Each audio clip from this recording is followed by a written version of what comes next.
¿Cómo están? Bienvenidos a En Simple, la pizarra de Pizarro en Agricultura, como todos los días domingo, aquí por supuesto en Agricultura 92.1, también en nuestro canal de YouTube Agricultura TV, donde si usted se conecta a esta hora, porque vamos en simultáneo como se lo acabo de decir, te va a encontrar una particularidad, una peculiaridad para esta jornada de día domingo, y es que estamos con un gorrito navideño, 24 de diciembre, ¿ah? Esta noche es Nochebuena, mañana es Navidad, una cosa muy bonita, pero no solamente que yo tenga un gorro acá de que haga el ridículo, usted ya me conoce hace más de 26 años en los medios de comunicación, sabe que me gusta hacer el ridículo, pero un hombre serio, circunspecto, adusto, ¿ah? Como don Pedro Pizarro también se puso el gorrito de viejo pascuero esta mañana. ¿Cómo estamos? Hola Eugenio, ¿cómo está? Un gran saludo a todos los que nos están acompañando hasta ahora. Toda mi vida quise ver esta imagen. Hay que tener sentido del humor. Pues entonces, un gran saludo hoy día es 24. Ojalá puedan disfrutar en familia, a la noche o mañana en la mañana y puedan tener un grato momento. Ya, me lo voy a sacar, sáqueselo nomás porque ahora, sí, es solamente para el saludo inicial, porque hay que mantener la seriedad del programa, pero era para efecto de tener el espíritu naviño al comienzo del programa. Nico, te costó $1.50 esto, ¿no? $1.50 te costó. Bien, bueno, está bien. Está caro, ¿ah? Está bien. Está caro, bueno, a propósito de lo caro que están las cosas, hoy día tenemos un programazo con un economista de lujo, que uno ya no pusimos el sombrerito de viejo pascuerosidad, pero él es un regalo para nosotros. ¿Ah? Quiero saludar hoy al director del Centro UC de Encuestas y Estudios Longitudinales. Su nombre es igual a pensiones, el señor David Bravo. ¿Cómo estás, David? Gracias por estar con nosotros esta mañana de Nochebuena. ¿Cómo estás? Hola, muy bien, encantado. Vine porque me dijeron que se iban a poner un gorro, entonces quise... Quería ser testigo presencial. Testigo de ese incidente. Testimoniar eso, sí. Bueno, lo ofrecimos también a don David, pero no quiso. Así que está... Insisto, que esté David Bravo hoy, el día 24 de diciembre, es un regalo para nosotros. Justo en una semana... Semana que ha estado movida y noticiosa en el tema. Desde el triunfo del En Contra el domingo pasado en el plebiscito, el gobierno como que se sintió empoderado, dijo ya, ahora vamos a empezar a meter el tema de las reformas que teníamos pendientes y puso nuevamente sobre la mesa... Entonces, el gobierno siempre quiso mantener la Constitución. No, está bien, pero puso arriba de la mesa nuevamente en la discusión por el tema de la reforma de pensiones con algunas indicaciones y cosas que nos pareció súper pertinente conversarlas con David un poco para que la gente las tenga más o menos claras y que eventualmente podrían significar. Efectivamente, tenemos ahí noticias, David. Están las indicaciones recién presentadas y un mamotreto más o menos grande, así que todavía estamos en proceso de estudiarlo, pero ya tenemos ciertas bajadas o ciertos titulares. ¿Qué tiene de novedoso, qué tiene de distinto sobre todo este tema del 1-2-3 o 3-2-1 en vez del 4-2 o del 6-0? ¿Cambian algo lo que nos estaban proponiendo o no es tan distinto lo que se ha sabido de la propuesta nueva que es del gobierno? Claro, las indicaciones se presentaron el jueves y recién en verdad estamos mirándolas, pero de los titulares que hay, bueno, un elemento del 1-2-3, digamos, que se presentó, algo que pareció nuevo, fue el hecho de incorporar en un 1% temas que tienen que ver con empleabilidad para mujeres, ¿cierto? Y ahí se metió el tema de salas cuna, que por cierto es un elemento muy, muy importante, pero creo que de alguna manera es una suerte de misceláneo. Eso es lo que hay que mirar ahora en las indicaciones, ¿cierto? Dentro del 1% hay un misceláneo de cosas. Y entonces, claro, mi temor es que, siendo muy importante el tema de salas cunas, siendo muy importante el tema de pensiones, al poner ese tema dentro del 1%, no se le hace un favor ni a la reforma de pensiones ni a la reforma de salas cunas. Al final es como probablemente lo que necesitamos para asegurar que ninguna de ambas salga. No creo que estemos ayudando en eso. Después lo que hemos estado viendo también es que hay un 2% que va a cuentas individuales, pero en realidad es un 1,4% que va a cuentas individuales puras, ¿cierto? Y el resto son básicamente una fracción de la cotización individual que las personas que están por sobre el promedio le van a subsidiar a las personas que están bajo el promedio en cada mes o algo por el estilo. O sea, el 2% no es 2%. No, o sea, es 1,4% y después el resto es un subsidio de personas que están sobre el promedio de la remuneración de un mes hacia las personas Entonces va a ser menos de 2 Para algunos. para los que están sobre la media y va a ser más de 2 para los que están bajo la media. Los que están sobre la media son típicamente 1/3. Los que están bajo la media son 2/3. Y entonces tenemos a 1/3 subsidiando a 2/3. Eso es lo que llaman el subsidio intrageneracional, ¿no? Ya. No, entonces bueno, a mí lo que más me llama la atención en esto y lo que había esperado es que hubiéramos tenido es, por una parte, bueno, el estudio de tasas de reemplazo que se ha anunciado, ¿cierto? Que había hecho, Ujú. que estaban haciéndose, y que de alguna manera ese estudio se vinculara con las medidas. O sea, que hubiera alguna justificación precisa de por qué estas medidas en particular, y eso creo que no está, ¿no? Entonces vamos a tener que esperar a ver la discusión. Hay algunas cosas que se bajaron de la reforma, como el administrador estatal, pues según lo que se ha anunciado, pero en el grueso la reforma del gobierno sigue siendo una mega reforma, ¿no? Entonces, no estoy muy seguro, digamos, de si vamos a tener el tiempo para poder en realidad tener reforma de pensiones en esta administración de gobierno. El espacio es muy cortito porque tenemos elecciones parlamentarias y luego tenemos elecciones presidenciales. Tenemos las municipales el próximo año, Claro. el margen es muy pequeño. Las primarias son en junio, creo. Sí, primero Bueno, junio y las municipales con Claro, en por lo octubre, tanto, uno, como dice David, uno debiese entender que el espacio que hay para eventualmente aprobar cualquier tipo de reforma para el gobierno es de más o menos 5 o 6 meses, no es mucho más, digamos, considerando además que el Parlamento no funciona en el mes de febrero. Entonces, hay un tema ahí que es inquietante, porque además que el gobierno más o menos mantiene las mismas directrices de la reforma previsional original, hizo algunas cosas, algunos cambios, como decía David recién, pero insiste en empujar algo que políticamente le es muy difícil aprobar, entendiendo que la oposición ha sido muy clara respecto de qué es lo que qué es lo que espera, digamos. Y no solamente un tema de oposición, si el tema de los 6 puntos cuenta individuales, es un tema que en la encuesta que uno ve es la posición mayoritaria que uno encuentra. Entonces aquí es un tema también de empatía, no con un sector político, es un tema de empatía con la ciudadanía, que es la que al final te valía o no los sistemas previsionales. Entonces, yo también creo de que están insistiendo con unas indicaciones, con un megaproyecto, una cosa muy refundacional. Y no sé si están los tiempos para eso hoy día. O sea, Más que los tiempos, necesita el voto. Yo creo que ese es el punto. O sea, yo entiendo que en toda negociación que ocurra en el Parlamento, esto usted, señora, señor, lo sabe. Quien propone, el Ejecutivo, siempre se pasa 2 pueblos, va a después negociar y de repente. no, pero llegar a un la acuerdo. ministra dijo que las cifras eran inamovibles. No, bueno, Está pero dicho, sí. mira, las leyes están hechas de cosas inamovibles que cambiaron en el camino, eso es una cuestión que todo el mundo lo sabe.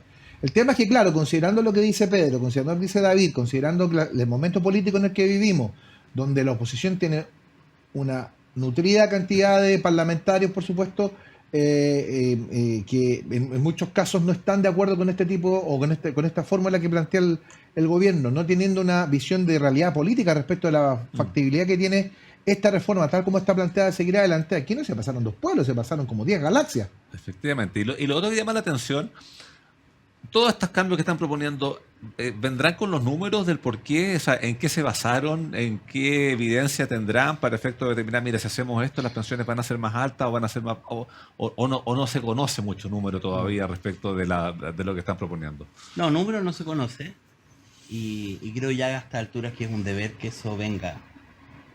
Lo que entiendo va a ocurrir va a ser en la primera semana de enero que se va a reactivar la tramitación del proyecto con estas indicaciones.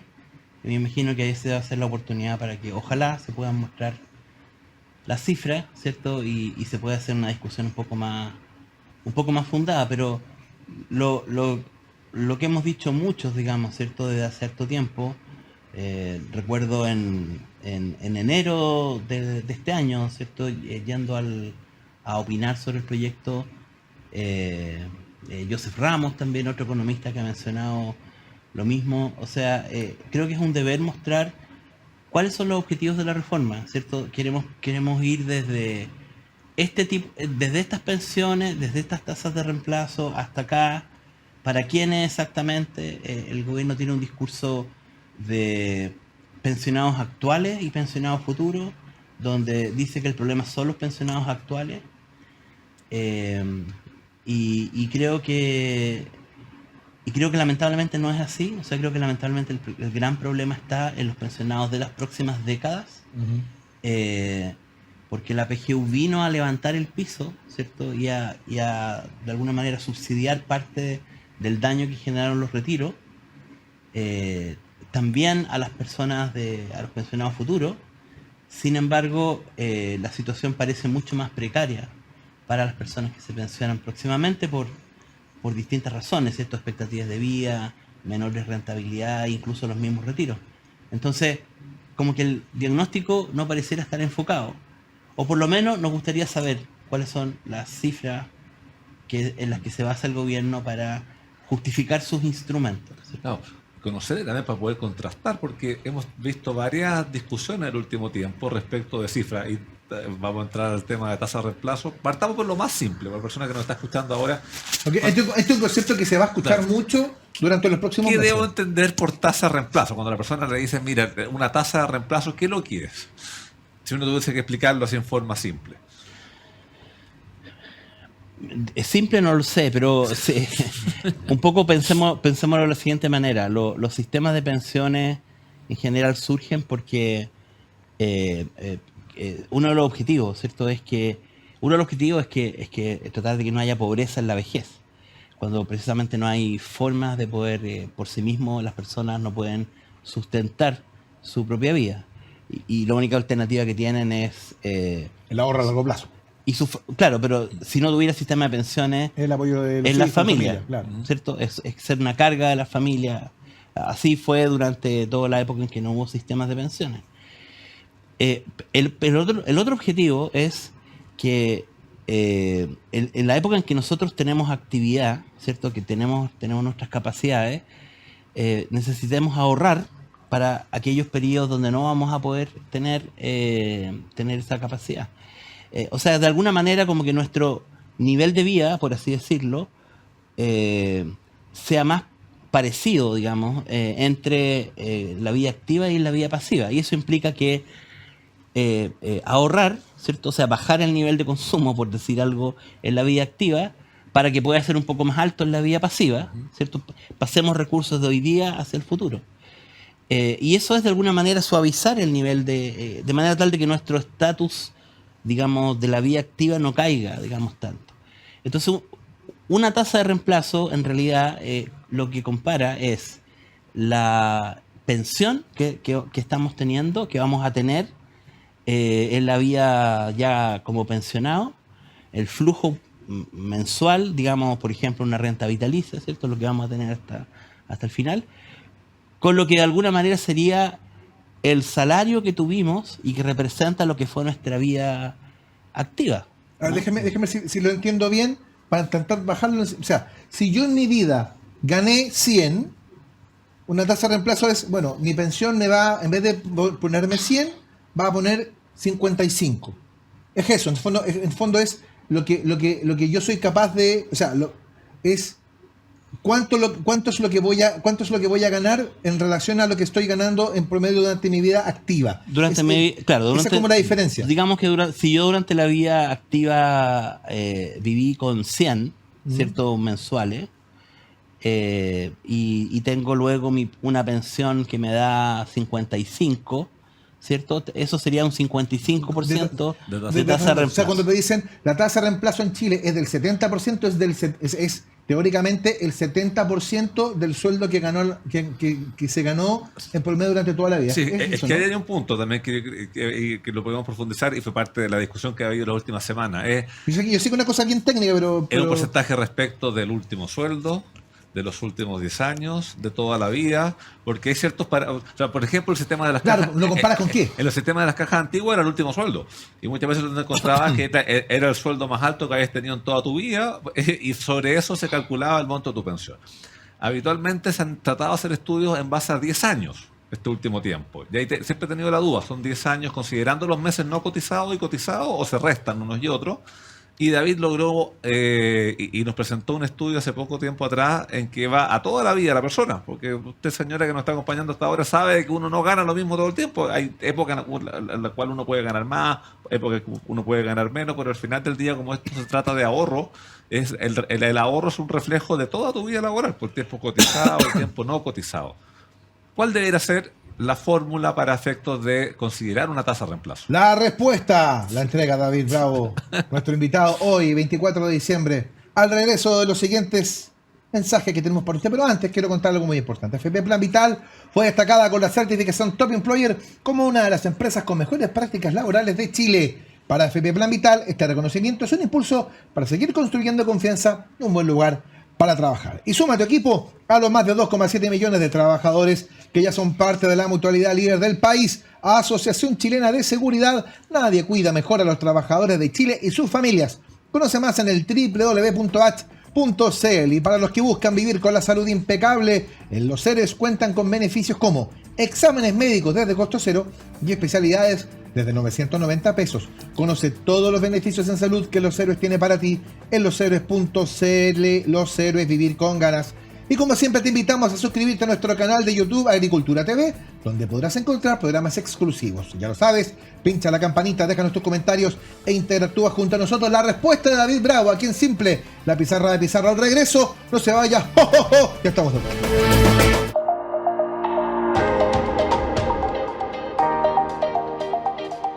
Hola, en Plan Vital queremos explicarte fácilmente cómo funciona el sistema previsional. Por eso, hablemos en confianza para responder tus dudas más frecuentes de una manera simple y directa. Las dos preguntas que más nos hacen cuando enviamos la cartola mensual son: ¿qué es rentabilidad y qué es el valor cuota? La rentabilidad es la ganancia o pérdida que tienen tus ahorros en la AFP. Las AFP reciben tu cotización todos los meses y la invierten en distintos instrumentos financieros, como acciones y bonos. Esos instrumentos cambian de precio y las ganancias que obtienen esas inversiones son la rentabilidad. A veces tienen pérdidas, pero con el tiempo se recuperan. El valor cuota es la unidad de medida en la que se expresan los recursos acumulados por un trabajador en su cuenta individual y sube o baja dependiendo de la rentabilidad. Es decir, el dinero que cada afiliado ha acumulado en su AFP se traduce en número de cuotas y la rentabilidad de los fondos hace variar el valor de estas cuotas. Esperamos que con esto sea más fácil leer tu cartela mensual y como buenos socios de por vida te invitamos a seguir conversando y aclarando dudas. ¡Nos vemos!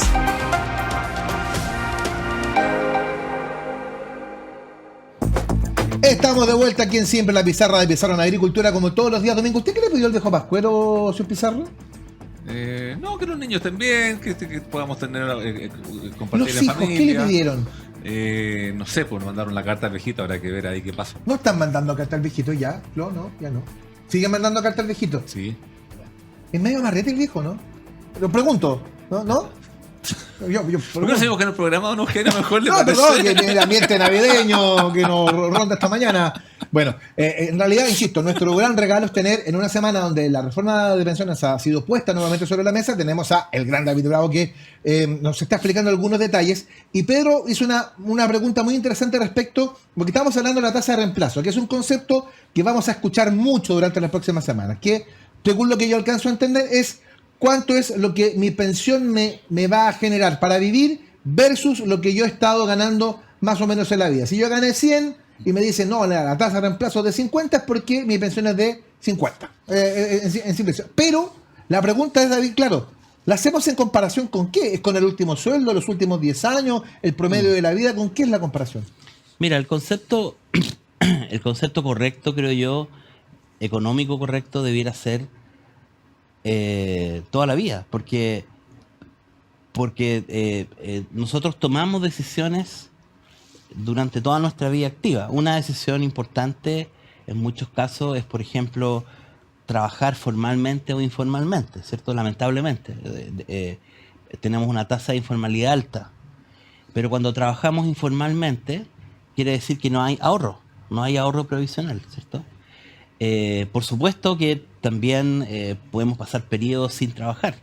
Entonces, ¿qué es eso para el sistema de pensiones? Eso es un cero, ¿cierto? Es como si yo hubiera tenido cero. Entonces yo no puedo trabajar en un sistema de pensiones que está basado en el ahorro y con contribuciones, yo no puedo pensar que teniendo solamente 0 y unos cuantos meses de ingreso al final, voy a tener, eso se supone es lo que financia mi vejez, ¿cierto? Lo que voy a tener, por supuesto, es un monto de pensiones bajo, ¿cierto? No puedo basarme solamente en cuál fue el mes anterior a pensionarme, o el último año, digamos, que es lo que típicamente se han estado usando los cálculos del gobierno. Por supuesto que el tema del monto de las pensiones es bajo, y es bajo también por eso, porque hay muchos ceros, hay muchas no cotizaciones a lo largo de la vida. Y entonces yo creo que el sistema de pensiones no comunica bien a las personas. Nosotros deberíamos, por ejemplo, creo yo, regularmente, tal como tenemos las cartolas que le llegan a las personas, ¿cierto? Deberíamos tener a lo mejor un cómputo, ¿cierto? Mire, usted se afilió acá al sistema, esto es lo que usted lleva ahorrado, ¿cierto? Tenemos Y esta es la pensión proyectada. esto es lo que tenemos, es lo que usted lleva ahorrado, esto es lo que ha sido su remuneración hasta la fecha. Promedio, Y considerando su remuneración a lo 100, mejor ha sido, mire, en verdad usted tiene una cotización por 200.000 pesos de remuneración 2 meses, pero tiene 30 meses donde no ha cotizado, ¿cierto? Entonces su remuneración promedio no son 200.000 pesos, son a lo mejor 10.000 pesos, ¿cierto? Entonces eso es muy importante para que las personas vean por qué es relevante cotizar, ¿no? Esa información yo creo que tampoco se ha entregado, hay un tema como de educación previsional. Entonces al final cuando vemos el monto de la pensión, a las personas les parece bajo, pero no estamos comunicando bien la relevancia del ahorro. Sí. ¿No? Y ese dato, tengo la impresión, podría venir en la misma cartola cuatrimestral que uno le manda con varias informaciones. También Sí. podría decir, mire, su remuneración promedio durante toda su vida activa ha sido de tanto. Creo que es un dato, posiblemente antiguamente cuando se cotizaba a mano con estas tarjetas que hoy día pero hoy en día está todo en sistema computacional. Ese dato sería útil porque también te permite un tema de expectativa. Mira, ¿sabes qué? Yo en mi vida útil, yo en mi vida laboral llevo un promedio de remuneración de tanto. Y sobre eso proyecto la pensión que voy a recibir el día de mañana. Porque si no tengo ese dato a la vista, probablemente mis expectativas vayan a ser mucho mayores. Y aquí, tal como tú decías, aquí no, magia no va a haber. O sea, se cotiza, se ahorra y lo que pasa con tu pensión es reflejo de lo que fue tu vida laboral después. ¿Eso se podría hacer o requiere que la superautorice? Ahí tengo mi duda. Pero... No, tiene que ser indicación de la superintendencia porque el sistema está muy regulado. Y creo que eso hay que ponerlo al día, digamos, hay que hacer un gran trabajo, yo creo, de educación previsional, pero claro, se requiere a estas alturas como ya, creo yo, hacer el trabajo considerando que en Chile tenemos un sistema que tiene cuenta individual y tiene la PGU. Hoy día la PGU también está supliendo parte importante del déficit de ahorro que las personas tienen. Y tú, el tema de las tasas de reemplazo que estábamos viendo, a la conclusión que tú llegas, el foco hay que ponerlo en pensiones de hoy, en pensiones de mañana, porque claramente la tasa de reemplazo también hay que considerar lo que la persona recibe por PGU, y cambió mucho. Claro. ¿Dónde hay que poner el foco? Claro, la conclusión del trabajo es que cuando uno usa la medición de toda la vida, encontramos que las tasas de reemplazo son mucho más altas que las que hasta ahora habíamos conocido. Cuando tú dices mucho más alta, ¿a cuánto llega? A más o menos. Bueno, incluso 100% en el caso de los hombres con la PGU. La PGU tendió mucho a ayudar eso, ¿no? A elevar mucho la tasa de reemplazo. La PGU elevó mucho las pensiones actuales y también las pensiones futuras. Pero, ¿cuál es el problema de la PGU? La PGU tiene una vulnerabilidad. Y esa vulnerabilidad es que es una promesa, ¿no? Es una promesa. O sea, no tiene un respaldo, ¿cierto? Cuando hablamos de ahorros individuales, lo que se va a obtener con esos recursos, bueno, depende de la rentabilidad futura, que también es algo que puede variar, pero los recursos están ahí, ¿cierto? En el caso de la PGU, obviamente es una promesa de recursos fiscales, y por eso es que depende de la sustentabilidad, y requiere de la disciplina fiscal, y requiere que las autoridades actuales tengan en mente que esto se va a tener que financiar de aquí a 70 años. Entonces, yo la parte más problemática de la PGU que encuentro y que creo que habría que enfrentar es que, por ejemplo, este gobierno hizo campaña con la PGU, ¿cierto? Los 250.000 pesos fue una medida de campaña. El temor es que eso sea una tónica para los gobiernos que vienen, ¿cierto? El gobierno que viene va a decir 350. Otros 100. Hoy día la PGU está ya casi en 206.000 pesos, casi cercano a la línea de la pobreza. Entonces, la PGU no puede subir mucho más porque va a desincentivar la cotización formal y el ahorro. Entonces, no se pueden hacer promesas de campaña con la PGU. Eso debería llevarse a una cierta discusión técnica. Entonces, el temor que tengo, digamos, ¿cierto? Es que en teoría la PGU no nos ayudó a resolver el problema, pero lo que nos falta es ahorro, nos falta ahorro individual, fuerte. Y entonces dentro de las conclusiones del estudio está que más allá de la tasa de reemplazo que se use, efectivamente la PGU subió las pensiones. Cuando miramos las pensiones actuales y las pensiones futuras, las pensiones de quienes se van a pensionar en 20 años más, en 30 años más o en 70 años más, los que se ven más desfavorecidos son los pensionados futuros. Los pensionados futuros van a vivir más que los que se están pensionando hoy día, van a tener menores tasas de rentabilidad que las que vimos en el pasado y por lo tanto la vida va a ser mucho más difícil. Se ha dicho que la reforma del gobierno apunta a que no podemos esperar a subir las pensiones actuales. Las pensiones actuales ya subieron con la PGU. Entonces, esa es la parte del diagnóstico que me parece incorrecta. Cuando estuvimos en la Comisión de Pensión en el 2014 no había PGU. Teníamos un sistema de pilar solidario y de hecho una de las medidas que impulsamos ahí era haber subido hasta el 80% más o menos, ¿cierto? El pilar solidario, que es un poco lo que se hizo ahora. La PGU hizo eso. Ya lo tomó, digamos, ¿cierto? Y la PGU incluso creo que fue más generosa en términos de montos, digamos, ¿no? Entonces, y cobertura, porque creo que es 90, ¿no? Es 90, y claro, y dentro de la reforma del gobierno se está apuntando al 100, ¿cierto? Al 100%. Es universal. Universal. Pero el problema de eso es que hay que sustentarlo.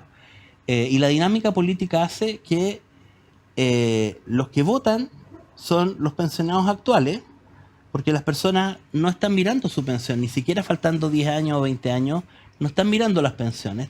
La gente que sí la está mirando es quien gana una pensión hoy día. Entonces, ese es un electorado, por así decir, que va a estar siempre pendiente del tema. Entonces, es siempre políticamente más favorable beneficiar a quienes tienen pensiones actuales, pero los pensionados futuros no están en esta votación en el corto plazo. Y por lo tanto creo que es peligroso. Necesitamos trabajar en la sustentabilidad del sistema y eso yo creo que depende mucho de incrementar el ahorro hoy día. Y solo hemos tenido promesas, porque esto de que va a aumentar la tasa de cotización, pero nos hemos quedado enredados con la distribución, pero en definitiva más ahorro no hemos tenido, ¿cierto?, en estos años. Hemos tenido desahorro con los retiros que también completamente claro, en los años anteriores. Entonces, claramente el foco deberá estar en las pensiones futuras. Y eso hace que otro argumento más de por qué destinar estos 3 puntos a este seguro social, que en el fondo es agarrar plata de ahorro de ahora para destinarlo a los pensionados actuales. Ahí tendríamos que hacerlo y se hizo ya vía PGU. Ahora, probablemente va a terminar en 250, terminando el gobierno igual, solo por reajuste. Si ahora en febrero la PGU se reajusta de nuevo, debiésemos llegar como unos 215, 20, por ahí más o menos. Si se le inyecta más plata, ¿no podríamos aprovechar ahí mismo también de ir a los otros puntos que está planteando la reforma? O sea, el tema de la brecha de mujeres, que es real y igual hay que hacerse cargo. Si le entregásemos un poco más de PGU a las mujeres que a los hombres, por ejemplo, podríamos ayudar para eso. O el tema de el beneficio por años cotizados, también hacerlo vía un monto diferenciado PGU. ¿Puede ser un camino? Sí, yo creo que el... mira, solidaridad, por lo menos en los datos que me tocó trabajar, la solidaridad básicamente está explicando el 60% de la pensión final de alguien, de un hombre, y cerca del 85% de la pensión de una mujer, donde solidaridad hoy día es PGU, ¿cierto? ¿Me puedo repetir el dato? Creo que es súper importante, porque es otro de los conceptos que vamos a escuchar en los próximos meses. La solidaridad. Hay que ser solidario. ¿Me puede repetir Claro. En el caso de los hombres, ¿cuánto de una pensión es solidaridad hoy día? 60%. 60%. En el caso de las mujeres, 85%. Son tremendos el- números. Estoy tomando la mujer. el impacto que mediana. tiene la PGU Claro. es monumental. Claro, es que en esta discusión que hemos tenido sobre solidaridad versus cierto cuentas individuales, lo que no estamos viendo, creo yo, lo que no se ha estado viendo por parte en la discusión pública por una buena parte de la gente que ha comentado esto, es que hoy día tenemos ya una gran proporción de solidaridad. Esta es solidaridad pura porque viene de todos los recursos de las personas, todo lo que personas que pagamos Pagamos impuestos, impuestos generales, cuando sí, claro. compramos, el IVA, etcétera, se está yendo a financiar eso es solidaridad, ¿cierto? Entonces, hoy día ya hay solidaridad. Y lo que uno ve en realidad es que lo que está más débil es el ahorro individual. El ahorro individual que fue muy debilitado por los retiros, ¿cierto? Entonces, para que el sistema como un todo de pensiones sea sustentable, requerimos más ahorro. Y entonces la PGU tenemos que tratar de mantenerla, ojalá anclar lo más posible a la PGU algún parámetro técnico o alguna institucionalidad de manera tal de que esto no sea simplemente Objeto de campaña. el gobierno que viene, digamos, hace campaña con Claro, eso. vamos a ir a la ¿cierto? PGU a 2 millones de pesos. No, Claro. y con los populismos dando vueltas. Sí, bueno. O sea, esto sería equivalente a que, o sea, idealmente yo creo deberíamos tener una suerte como de mini banco central para este tema de pensiones. Digamos, un mini, porque no se requiere una institucionalidad tan grande ni tanta gente. Darle todo más eso. atribución al Consejo Consultivo Previsional, por ejemplo. Lo que sea, pero que tenga un estatus independiente, ¿cierto? Que por una parte, pero que al mismo tiempo tenga tuición sobre parámetros claves. Por ejemplo, estamos hablando del tema de que las mujeres viven más que los hombres y todo eso, pero la edad de pensión sigue en 60 años para las mujeres. Claro. Y eso es absurdo, ¿no? No tiene sentido. Ahora, se dice que en general no se va a cambiar eso porque el mundo político no lo cambia. Entonces, tomemos esos parámetros que son claves, la tasa de cotización, la edad de jubilación, el monto de la PGU, ¿cierto? Y llevemos eso a una institucionalidad que no tiene que ser muy grande, pero sí tiene que ser autónoma, no puede depender del gobierno de turno, Fundamentalmente técnica, además. técnica, y que básicamente haga los estudios de sustentabilidad del sistema de pensiones, una institucionalidad que tiene que ser responsable de que podamos pagar las pensiones hoy día y en 70 años más.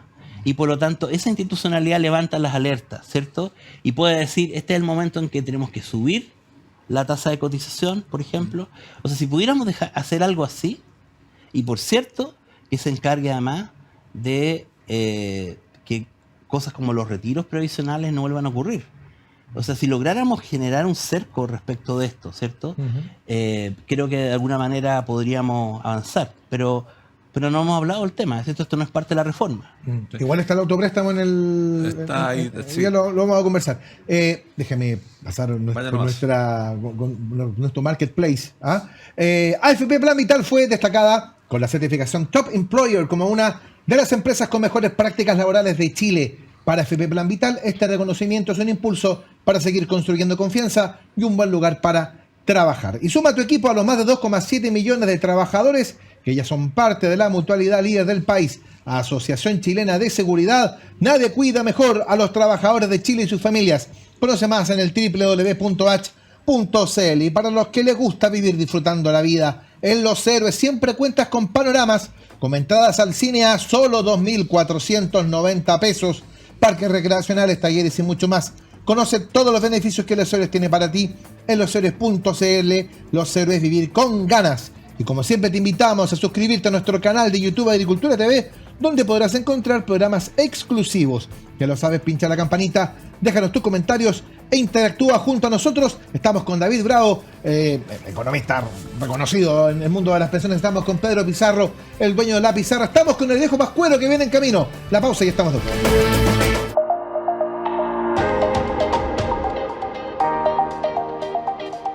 Hola, en Plan Vital queremos explicarte fácilmente cómo funciona el sistema previsional.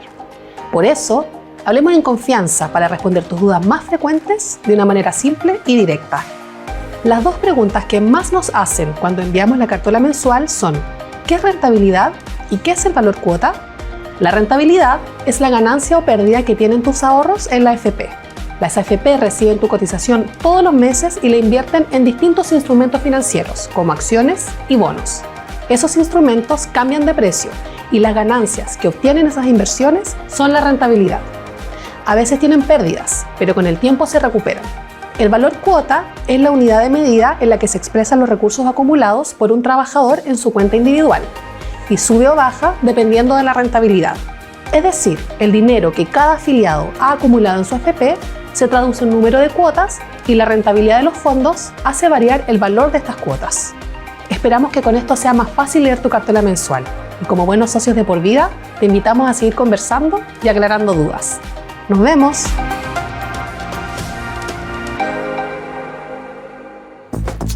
Último bloque en Simple, la pizarra de Pizarro en Agricultura. La gente ya está vuelta loca siguiendo. ¿Tú sabes que hay unos tracking de pasequito como dónde viene el viejo Pascuero? ¿Así? Claro. Yo se lo muestro a mi hijo que tiene 7 años y está fascinado. Él dice, viene, mira por dónde viene, a qué hora viene el viejo Pascuero, a qué hora pasa. A esta hora está dándose vuelta por Asia. Para que... Sí, yo siempre me he preguntado cómo hará ingenierilmente va a poder pasar por todas las casas, y aparte que cada año hay más casas y más población. O sea, la verdad que la labor que tiene ese viejo Pascuero es extraordinaria durante un solo día. Sí, además lo que debe haber sido, lo que debe ser pagarle la pensión al viejo Pascuero, y ya como 500 años pagándole la pensión al señor Clos. Efectivamente. Bueno, Ya, pero mira, vamos a lo concreto, vamos a Pedro. los temas. Estábamos hablando de pensiones con David, pero mira, para poder tener pensiones es imprescindible tener trabajo y que haya un mercado laboral en que las personas puedan encontrar un trabajo y que los salarios puedan ir creciendo dentro de este sector. Pero lamentablemente no estamos en ese pie hoy día. Hoy día vemos que el desempleo ha venido con una tendencia al alza durante ya más de 12 meses, o sea, no es una cosa estacional. Y no se ve muy bien para adelante. ¿Cómo estás viendo el mercado laboral y la posibilidad de que el desempleo baje algo? Bueno, el estado del mercado laboral es en déficit, porque, claro, 8,9 representa en parte el problema del mercado laboral en Chile hoy día, pero hay otros 3,5 puntos, digamos, que es desempleo que está encubierto y que básicamente es déficit de empleo. Cuando nos comparamos con la situación previa a la pandemia, hoy día tenemos cerca de 420.000 empleos menos que los que deberíamos tener. Nuestra tasa de ocupación, la proporción de personas de la población que tiene un empleo es inferior a la que teníamos antes de la pandemia en 2020, pero tenemos que ir hasta el 2010 para encontrar un año en el que esto estaba tan bajo. O sea, nuestra situación en el mercado laboral es de un retroceso de 13 años. Y eso no está reflejado en la tasa de desempleo. Entonces, esa es una situación de emergencia laboral que no está siendo aquilatada como tal por las autoridades. Esa emergencia requeriría estar haciendo algo. ¿Está haciendo algo como qué? Bueno, primero deberíamos... o sea, la única medida que hemos visto en este periodo ha sido una no medida, que es básicamente que se terminó el IFE laboral, ¿cierto? Uh-huh. Y no solo eso, sino que además lo que a uno le preocupa es que hay medidas que se han tomado que van a generar impacto. Una de ellas fue el aumento en el salario mínimo, que es una muy buena noticia para las personas que mantienen el empleo, pero para el grupo de personas, estas 420.000 personas que, sumados los desocupados, ¿cierto? Casi 900.000 desocupados, es una mala noticia, porque en verdad le cierran las oportunidades a personas que tienen baja educación y que típicamente estarían con alguna ocupación en torno al salario mínimo. Entonces un salario mínimo muy alto dificulta eso. No se recomienda nunca subir el salario mínimo cuando estamos en situación de emergencia. Entonces no es inocuo, ¿cierto?, el no declarar una emergencia laboral, porque pareciera ser que no estamos en una emergencia y empezamos a tomar decisiones de ese tipo. Y lo otro, por ejemplo, tomemos otro ejemplo, porque hay muchos, pero tomemos otro ejemplo. Cuando uno no tiene conciencia de que en realidad estamos en una emergencia laboral, de repente tenemos medidas sectoriales.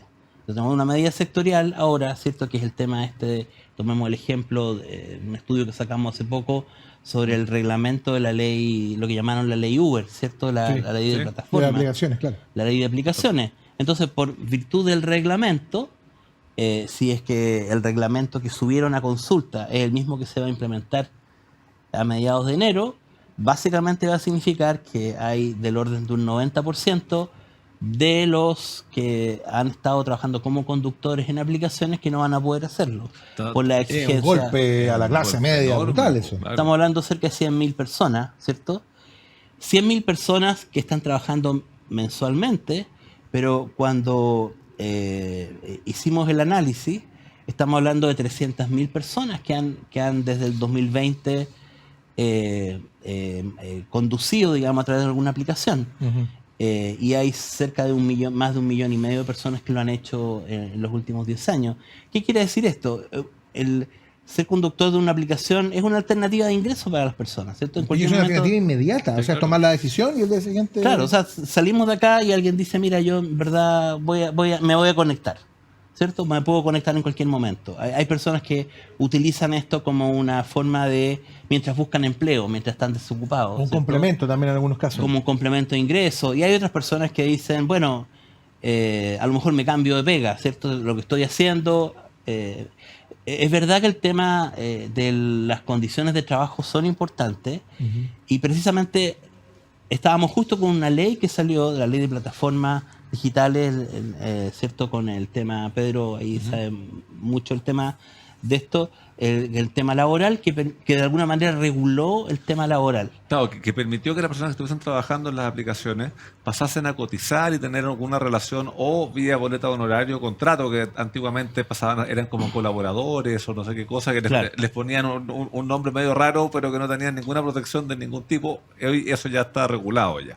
Y- Hoy día nos aseguramos por lo menos de que esas personas tengan contrato honorario, ¿cierto? Que reciban honorario y como tal, como a todos los trabajadores independientes con honorario, se les hace una retención. Entonces hoy día son personas que tienen a lo menos algún grado de formalidad y que tienen cotizaciones, que tienen ahorro. Claro. En vez de estar persistiendo en eso, básicamente lo que estamos ahora es como pareciera ser desde transporte, queriendo convertir en taxis a los Uber, digamos, a los Cabify, en fin, todas las aplicaciones que están surgiendo.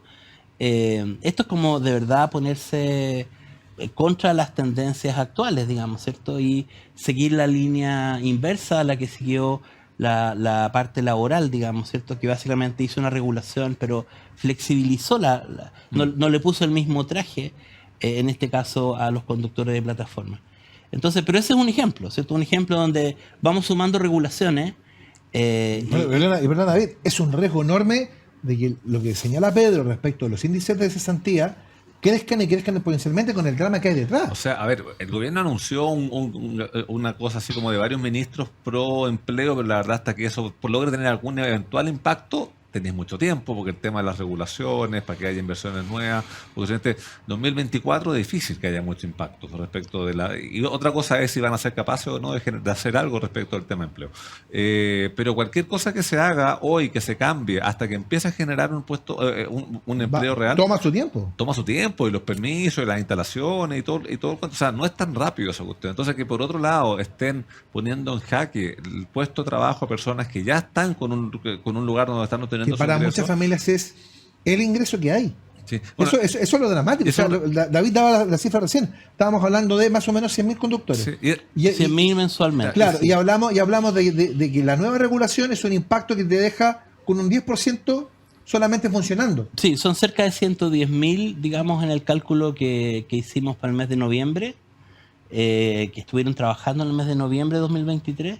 El 90% de eso es el golpe. Saldría. Claro, porque Esto significa, perdón, además eso tiene un correlato, porque no solamente estamos hablando de 90.000 personas que se quedan sin ingreso, sino que estamos hablando de solo un 10% que puede trabajar con la consecuente alza de valores, porque obviamente si tienes menos claro. menos oferta, te van a subir los valores. bueno, hay un tema en esa regulación, es que básicamente lo que establece es que se van a tener que inscribir a través de las aplicaciones los conductores, y ese registro va a quedar congelado por 18 meses. O sea, el solo concepto de congelar un registro es como llevar esto a un sistema de taxi, ¿cierto? Es una brutalidad, pues si yo en 2 meses más encuentro un trabajo, me voy. Claro, entonces Claro. en la práctica eso implica ir contra el espíritu de estas nuevas tecnologías, que básicamente es que en cualquier momento cualquier persona pueda tomar una decisión de decir me voy a conectar, y eso es lo que hace, esta es la otra cara de la moneda, el que las personas puedan en cualquier momento decir voy a pedir un auto, ¿cierto? Y tengo a una persona en 2 minutos, en 1 minuto, en...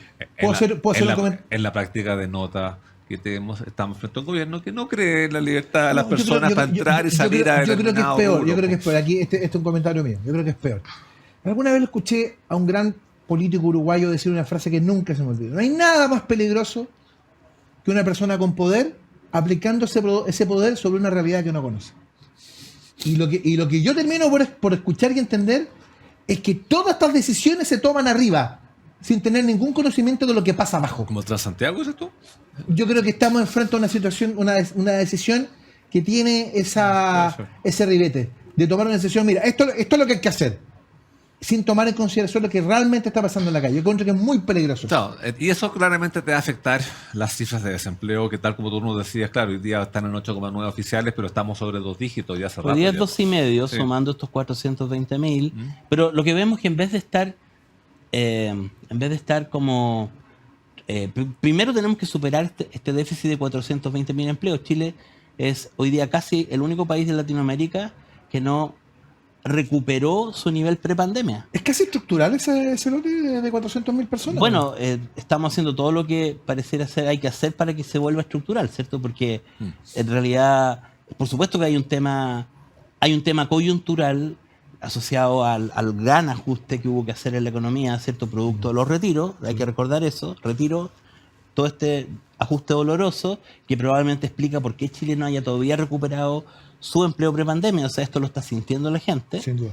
Pero el seguir tomando medidas, ¿cierto?, que no colaboran o que no apuran esa recuperación de los empleos, el año 2024, si crecemos al 1,5%, la cantidad de empleos que vamos a poder generar va a ser, qué sé yo, de 70.000 empleos, 80.000 empleos. Muy poco. Y el déficit son 420.000. Muy poco. Muy ¿Cierto? poco. O sea, y eso sin considerar las personas nuevas que van ingresando a la fuerza de trabajo, Sí. que eso también es un número que hay que ir absorbiendo. entonces, en verdad es un problema, ¿cierto? Y entonces, frente a eso, además, no estamos tomando medidas proactivas, pero al mismo tiempo estamos dejando pasar varias de estas cosas. Entonces, lo que uno esperaría es que en ese gabinete del crecimiento, un tema como este, por ejemplo, se ponga en la mesa de inmediato. Hay cosas que se pueden hacer. Ese reglamento se va a publicar a mediados de enero, ¿cierto?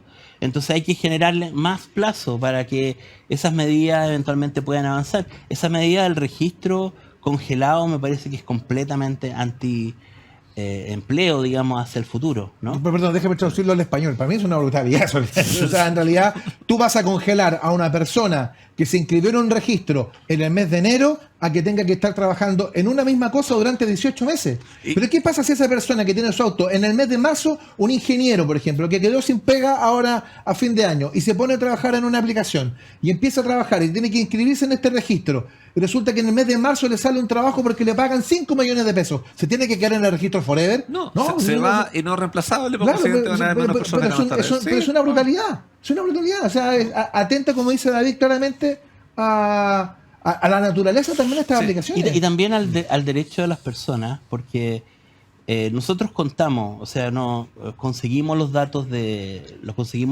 plataforma y contamos cuántas personas distintas habían usado estas plataformas de transporte en los últimos 10 años.